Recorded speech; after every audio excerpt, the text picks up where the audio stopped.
الحمد لله الذي له الأسماء الحسنى والصفات العلى، نحمده على ما هدى ونشكره على ما أولى ونثني عليه بما به على نفسه أثنى، ونشهد أن لا إله إلا الله وحده لا شريك له، له الملك وله الحمد يحيي ويميت وإليه ترجعون. ونشهد أن سيدنا محمدا عبده ورسوله أرسله بالهدى ودين الحق ليظهره على الدين كله ولو كره الكافرون ولو كره المشركون، صلى الله عليه وعلى آله وأصحابه والتابعين لهم بإحسان إلى يوم الدين وسلم تسليما كثيرا. أما بعد، في حديث عن أنس بن مالك رضي الله تعالى عنه أنه قال: جاء 3 رهط إلى بيوت أزواج النبي صلى الله عليه وسلم يسألون عن عبادة النبي صلى الله عليه وسلم، فلما أخبروا بها كأنهم انتقلوها، يعني اعتبروها قليلة، ثم قالوا: أين نحن من رسول الله وقد غفر الله له ما تقدم من ذنبه وما تأخر؟ فقال أحدهم: أما أنا فأصوم الدهر فلا أفطر. وقال الثاني: وأنا أقوم الليل فلا أنام. وقال الثالث: وأنا أعتزل النساء. فلما بلغ ذلك النبي صلى الله عليه وسلم غضب غضبا شديدا وقال لهم: إنما أنا أعلمكم بالله وأخشاكم له، ولكني أقوم وأنام، أصوم وأفطر وأتزوج النساء، فمن راغب عن سنتي فليس مني. Musulmanes, en un conocido hadith transmitido por Anas, aquel que fue sirviente del mensajero de Allah durante toda su vida, aquel cuya madre entregó al mensajero de Allah sallallahu alaihi wasallam, y con ello triunfó ella e hizo que su hijo triunfara en esta vida y en la otra. Y fue tanta la baraka que obtuvo del mensajero de Allah que llegó a una edad muy elevada de la vida, llegó a ser muy viejo y a tener muchas riquezas, una gran familia y muchas riquezas, hasta el punto de que llegó a decir, en el sentido positivo de la palabra, que estaba cansado de vivir, radiyallahu anhu.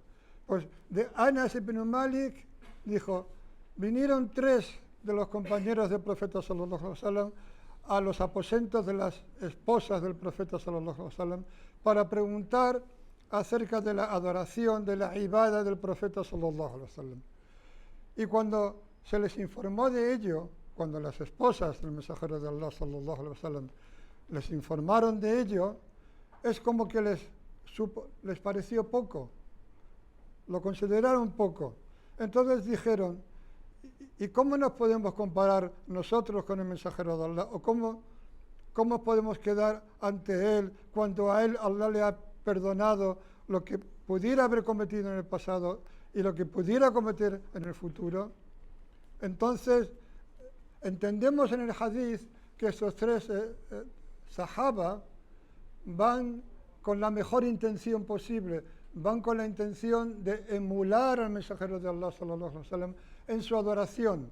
Entonces, cuando sus mujeres, sus esposas, le informan de cómo era, a ellos les parece, pero ¿cómo es tan poco? Ellos esperaban más. Entonces ellos, para intentar compensar eso y para intentar alcanzar el nivel del mensajero de Allah sallallahu alaihi wasallam, sabiendo que a él Allah le había perdonado lo que pudiera haber cometido y lo que pudiera cometer en el futuro, entonces dicen, uno de ellos dijo: yo voy a ayunar todo el tiempo, sin dejar de ayunar, es decir, voy a ayunar todos los días, sin que haya ningún día en el que dejo de ayunar, voy a ayunar todos los días. Otro dijo: yo voy a hacer Qiyamul Layl, me voy a levantar en oración en el seno de la noche, durante toda la noche, y no voy a dormir. Y un tercero dijo, y yo me voy a apartar de las mujeres, es decir, no me voy a casar. Y cuando esto le llegó al mensajero de Allah, sallallahu alaihi wasallam, se enfadó mucho. Entonces salió ante ellos, o tal vez en otra ocasión, y les dijo, por lo que respecta a mí, yo soy el que más conoce a Allah de vosotros y el que más le teme. Y sin embargo, yo me levanto en la noche y duermo también. O sea, hay una parte en la que permanezco de pie o permanezco en oración en el sueño de la noche y otra parte duermo. Y ayuno unos días y otros no ayuno. Y me caso con las mujeres. Y el hadith termina diciendo, وَمَنْ رَغِبَ عَنْ سُنَّتِي فَلَيْسَ مِنِّي. De manera que aquel que quiera otra cosa que no sea mi sunna, laysa minni, no es de los míos, no es de mí, no es de mi gente. Musulmanes, esto es muy importante. Y tenemos que entender algo que además es un tema que está siempre ha estado vigente, pero en esta época hay algunos de los musulmanes que, en cualquier caso, lo que voy a intentar es arrojar un poco de luz acerca del asunto del bid'ah, la innovación en el din, que es muy importante. Hay una ley del Corán en la que Allah dice lo siguiente: وَقَفَيْنَا بِعِيسَى ابن مريم وأتيناه الإنجيل وجعلنا في قلوب الذين اتبعوه رأفة ورحمة ورهبانية ابتدعوها ما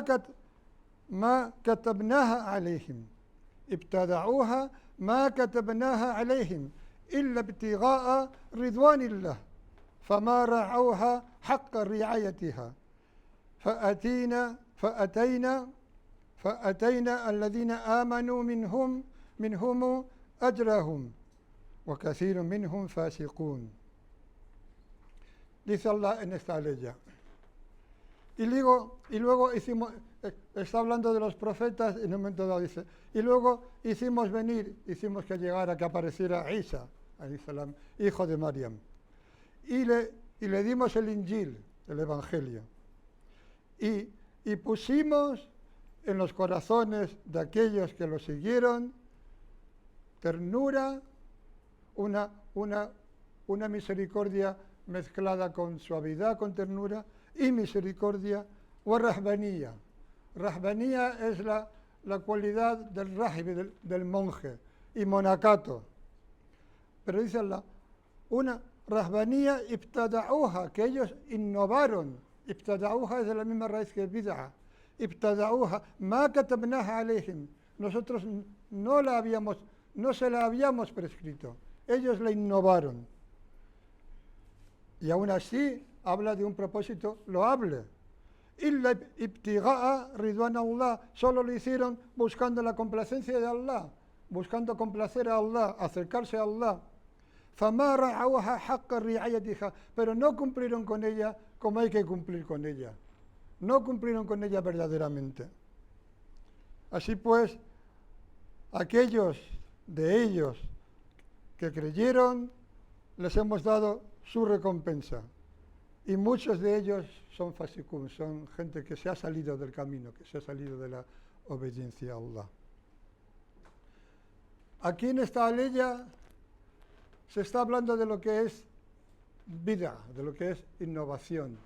Esta innovación de la gente del libro, de los cristianos, que es la innovación del monacato, es decir, de no casarse y pensando que eso es un medio de acercarse a Allah, es lo que en árabe algunos ulama llaman al-bid'atu al-haqiqiyya o al-asliya, es la vida tal cual, la vida real, la bid'a, la innovación original, que es algo que Allah no ha prescrito, algo que Allah no ha legislado, nosotros lo inventamos y decimos que, o hacemos como si Allah lo hubiera legislado.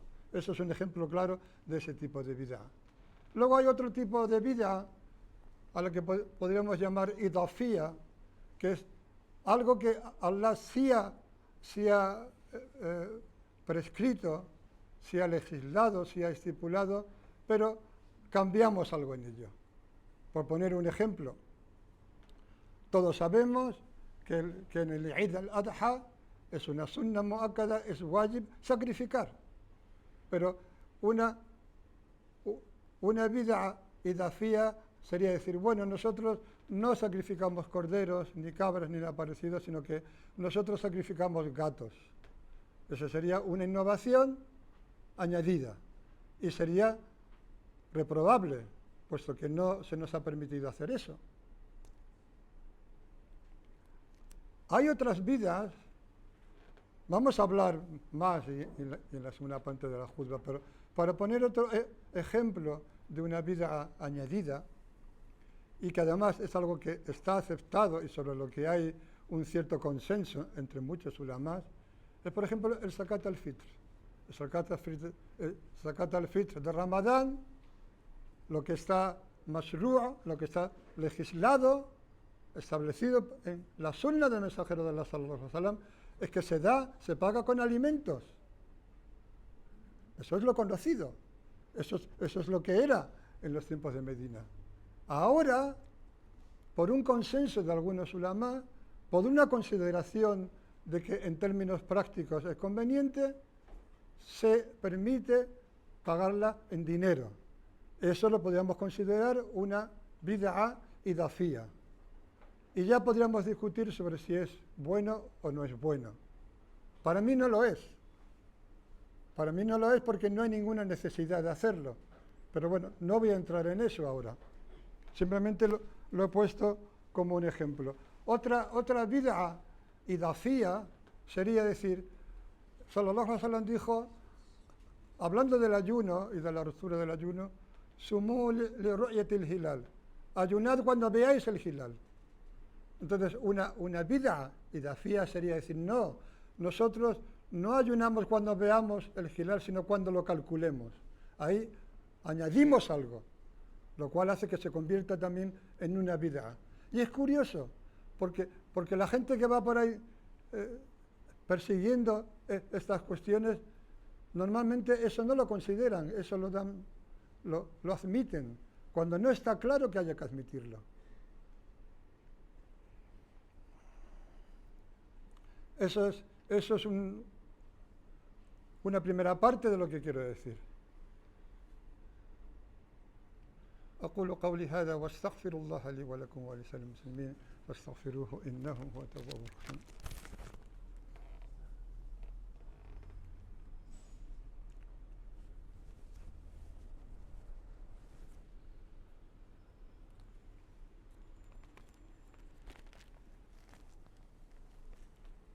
إن الحمد لله نحمده ونستعين ونؤمن به ونتوكل عليه ونعوذ بالله من شرور أنفسنا ومن سيئات أعمالنا من يهده الله فلا مضل له ومن يضلل فلا هادي له أشهد أن لا إله إلا الله وحده لا شريك له وأشهد أن محمدا عبده ورسوله صلى الله عليه وسلم. En un hadith muy conocido de Irbán ibn Sariba, que Allah está convencido con él, dijo: Salla lana Rasulullah sallallahu alaihi wasallam al-Fajr. El mensajero de Allah rezó para nosotros, o rezó haciendo de imán para nosotros, la oración del Fajr, de la aurora. Thumma aqbala alayna.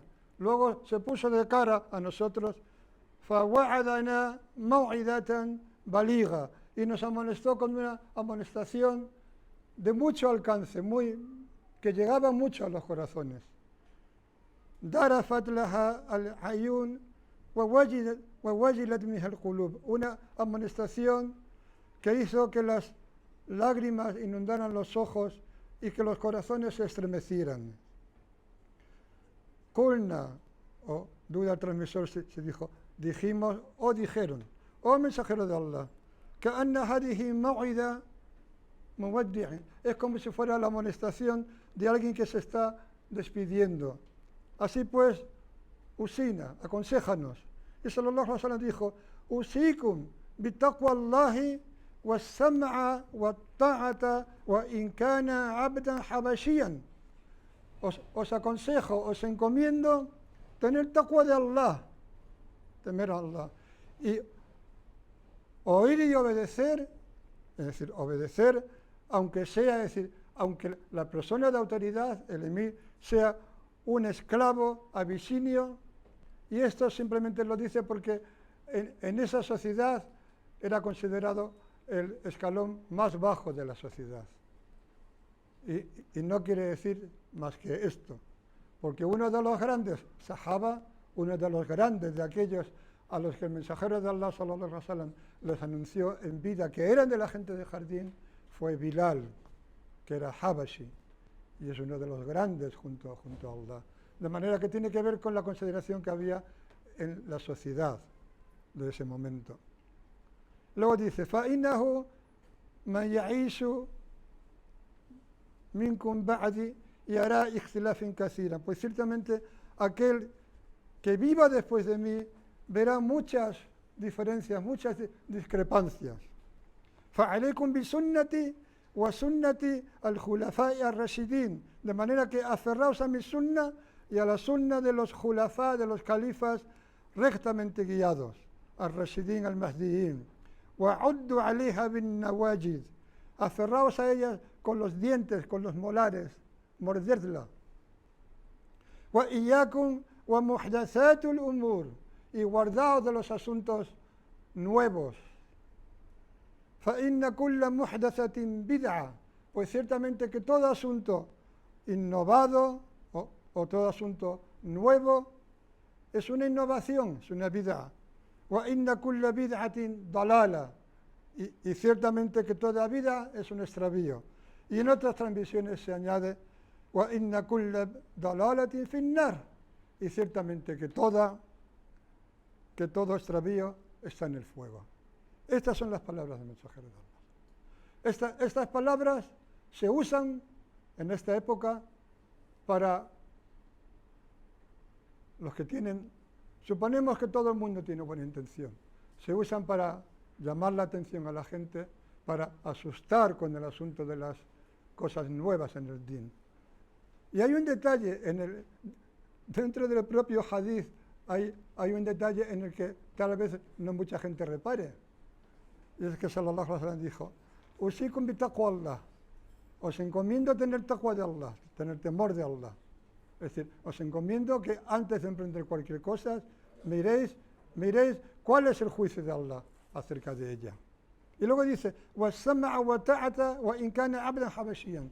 Y oír y obedecer, aunque sea un esclavo abisinio. Es decir, oír y obedecer a la autoridad, al emir, o como lo queramos llamar, aunque sea un esclavo abisinio. Lo cual quiere decir que el principio de autoridad debe estar establecido. Y lo cual quiere decir que una de las mayores innovaciones, bid'at, es que los musulmanes pretendamos formar grupos y comunidades sin reconocer ese principio de autoridad. Cuando sallallahu alaihi wasallam, incluso cuando van 3 de viaje, aconsejó en un hadith que eligieran a un emir. Entonces, ¿por qué ahora existen las asociaciones islámicas en las que no hay emir? No hay nadie que se llame emir. No hay nadie que pueda recoger el zakat, que es otra de las innovaciones. Haber convertido el pilar del zakat en una sadaqa voluntaria. Cuando Allah dice en el Corán, خُذْ مِنْ أَمْوَالِهِمْ صَدَقَةً. خُذْ مِنْ أَمْوَالِهِمْ صَدَقَةً تُطَهِّرُهُمْ بِهَا وَتُزَكِّيهِمْ, o como quiera que diga Allah. Le dice a sallallahu alaihi wasallam, toma de sus riquezas una sadaqa, que es el zakat, porque es la sadaqa básica, obligatoria, con la que les purifiques. Entonces, ¿dónde estamos? Eso no es bid'a, eso no nos preocupa, nos preocupan pequeños detalles. pequeños detalles cuando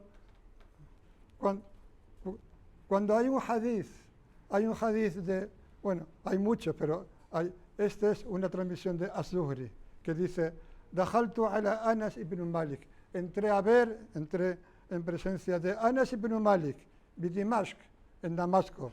Recordad que he mencionado que Anas ibn Malik vivió muchos años, vivió más de 90 años, y tenía una gran riqueza y una enorme familia, por la baraka de haber servido al mensajero de Allah. Dice, y estaba llorando. Entonces le pregunté, ¿por qué lloras? ¿Qué te hace llorar? Y él dijo, no reconozco nada de lo que conocí, excepto este salat, excepto el salat.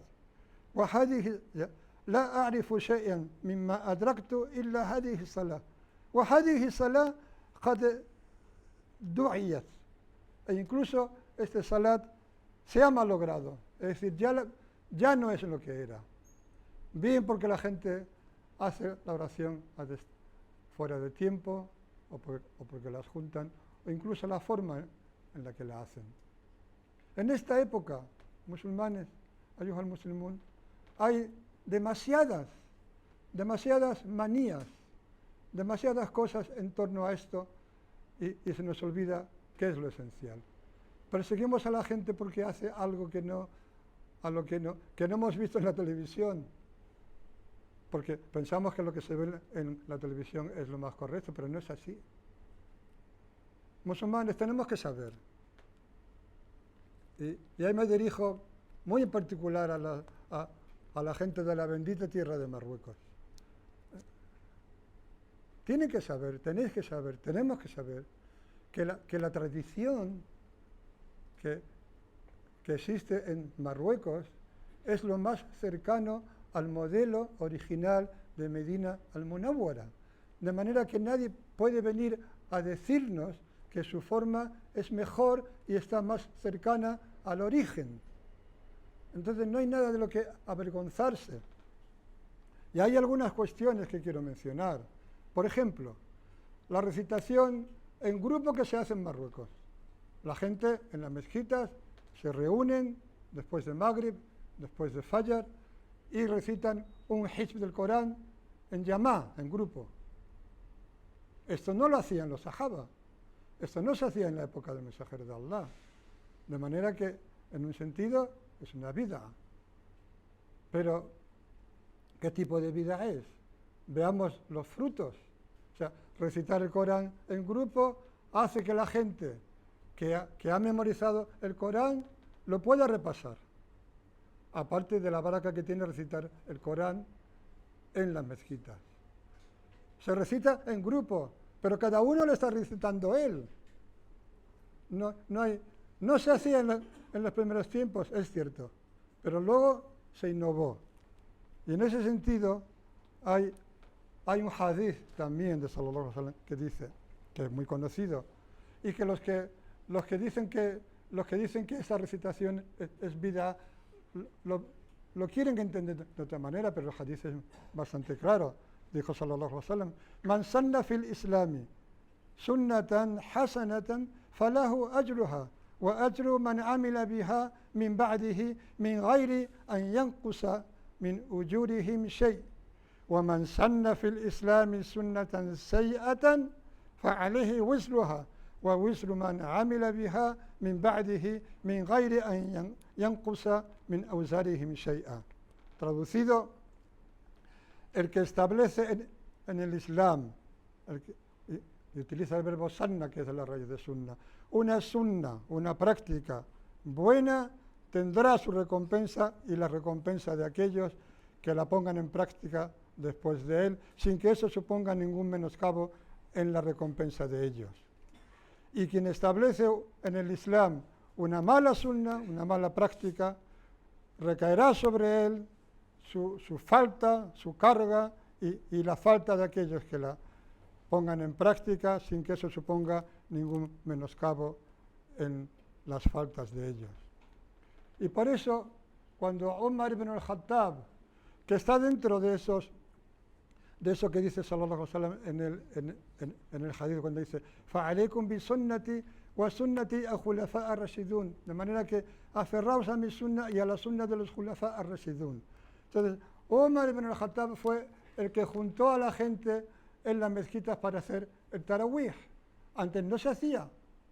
Antes no se hacía.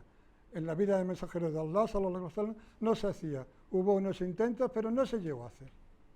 Y Omar dijo acerca de eso, qué buena vida es esa. Es una buena vida. De manera que, ¿acaso no podríamos decir eso de recitar el Corán en grupo, en las mezquitas, como se hace en Marruecos? ¿No se parecería? ¿O tenemos que pensar que no, que es una innovación, que es haram, que es horrible? ¿Cómo va a ser horrible recitar el Corán con los beneficios que tiene? Y si el hecho de hacerlo juntos nos ayuda a hacerlo, y a aquellos que lo han memorizado o que lo están memorizando, les ayuda a repasarlo, bendito sea. ¿Dónde está el mal? ¿Acaso recitar el Corán es malo? ¿Por qué nos perdemos en esos detalles, olvidándolo otros detalles como los que he citado antes? ¿Por qué no nos importa que el zakat al-fitr se pague en dinero, que es una innovación, que es una vida, aunque haya un cierto consenso de muchos ulama? Pero, ¿por qué? ¿Por qué eso no nos importa? O que se calcule cuando empieza Ramadán sin ir a verlo. Y cosas más importantes o que establezcamos grupos sin reconocer el principio de autoridad, entre otras cosas. Y otro ejemplo que quiero poner porque nos afecta además. Es común también en muchas mezquitas de Marruecos, como he dicho antes, y supongo que otros países. Y nosotros lo hacemos también, como algo que ha surgido, como algo que es espontáneo, y que nosotros lo hacemos, que es, después de terminar los duas, que son sunna firme, después del salat, como decir 33 veces subhanallah, etcétera, etcétera, nosotros hacemos en grupo además, Allahumma salli ala sayyidina Muhammad. Y yo veo que mucha gente se levanta como el que se levanta y dice, uy, cuidado, que voy a pecar, voy a hacer algo haram. ¿Haram por qué? Ciertamente que sallallahu alaihi wasallam no lo hizo, los sahabas no lo hicieron, tampoco dijo que no se hicieran, y sin embargo, Allah se dice en el Corán, Inna Allah wa malaikatahu yusalluna ala nabi. En verdad que Allah y sus ángeles hacen salat por el Nabi. Ya ayyuhalladhina amanu sallu alayhi wa sallimu taslima. Y eso es un imperativo. O vosotros que creéis, haced oración, hacer salat por él y saludadlo con un saludo de paz. Entonces, eso es una orden de Allah.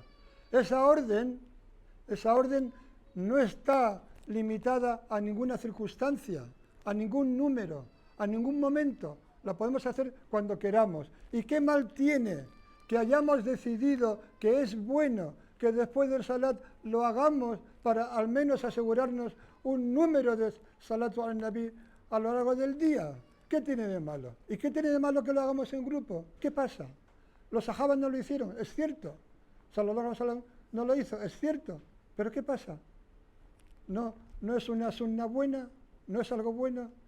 Y si alguien piensa que no lo debe hacer, que no lo haga. Pero lo que no es bueno para él, y ahí tenemos que reflexionar, porque mucha gente, para evitar incurrir en una bid'a, huyen del salat al nabi.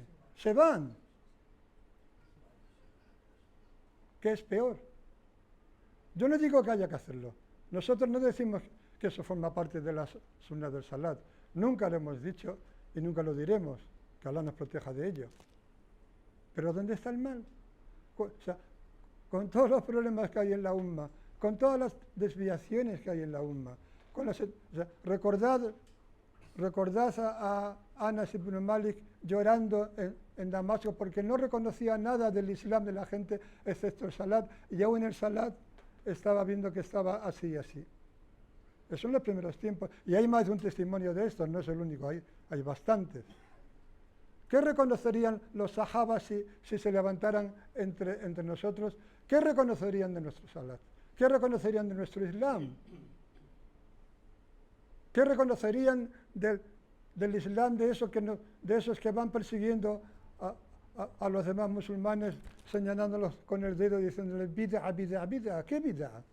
¿Dónde está la bid'a? Hay innovaciones graves, pero otras no solo no son graves, sino que pudiera ser que fueran buenas, incluso pudiera ser que fueran muy buenas. Así son las cosas. Tenemos el primer caso, el caso de aquellos que dijeron que hay alguna gente entre los musulmanes que también nos llega a decir, porque las desviaciones son a ambos lados. غير المغضوب عليهم ولا الضالين, ni el de aquellos que son motivo de ira con sus acciones, ni el de los extraviados. Y sallallahu alaihi wasallam dijo, tened cuidado con el ghulú fi din, tened cuidado con extralimitaros en el din, con exagerar. Entonces, tanto malo hay en exagerar en un sentido como en exagerar en otro sentido. El primer caso es aquellos que, por ejemplo, dicen, no casarse es una forma de acercarse a Allah. No es la sunna del mensajero de Allah, sallallahu alaihi wasallam. Y todo lo demás, o muchas de las cosas que he mencionado, son absolutamente secundarias. Y no merece la pena que nos acusemos unos a otros en vez de acercarnos unos a otros y tratar de aprender unos de otros. Porque ¿quién puede pretender que su Islam es el mismo Islam que el Islam de los Sahaba? ¿Quién se atreve a pretender eso? ¿Es una forma? ¿Acaso son esas formas estrafalarias, esas pintas estrafalarias, esas indumentarias estrafalarias, son las indumentarias de los compañeros del mensajero de Allah, sallallahu alaihi wasallam? No tiene nada que ver, o no tiene demasiado que ver. De manera que reflexionemos sobre lo que acabamos de oír, empezando por mí, y tratemos de poner en práctica la sunna del mejor de la creación, recordando como acababa el primer hadith. Man raghiba an sunnati falaysa minni. Aquel que desea otra cosa que no sea mi sunna, no es de los míos.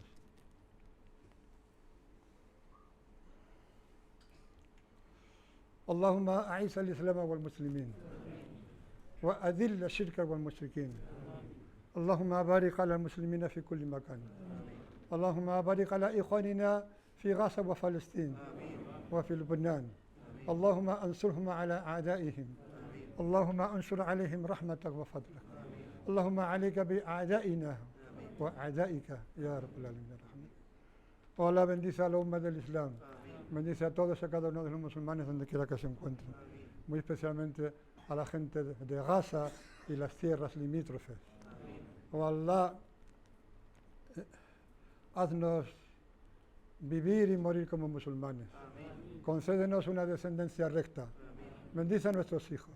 Bendice a nuestra descendencia. Perdona nuestras faltas. Haznos aprender aquello que no sabemos. Y haznos poner en práctica aquello que sabemos. Allahumma arina al-haqqa haqqan warzuqna ittiba'ah. Wa arina al-batila batilan farzuqna ijtinabah. O Allah, muéstranos la verdad como tal y haznos seguirla, y muéstranos la mentira o la falsedad como tal y haznos evitarla. Oh Allah, bendice esta tierra, bendice esta ciudad, bendice esta mezquita, bendice a todos aquellos que acuden a ella, bendice todo lo que ocurre en ella, bendice a todos aquellos que la mantienen limpia y en condiciones para que sea posible, bendice a aquellos que dan sadaqa para que se puedan mantener, bendice al Emir Sid Ibrahim, bendícelo en su empeño por recaudar y repartir el zakat tal y como tú lo has ordenado en tu libro y tal y como está establecido en la sunna de tu mensajero, sallallahu alaihi wasallam. Oh Allah, pasa por alto nuestros errores, perdona nuestras faltas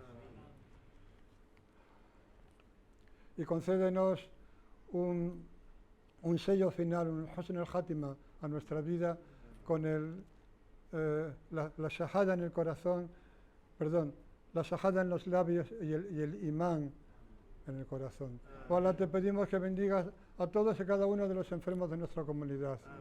Bendice muy especialmente a nuestro hermano Siddharth Rahman Zarca. Dale fortaleza, dale facilidad en su asunto. Haz que sea lo que sea fácil para él. Ojalá bendice a todos los demás enfermos.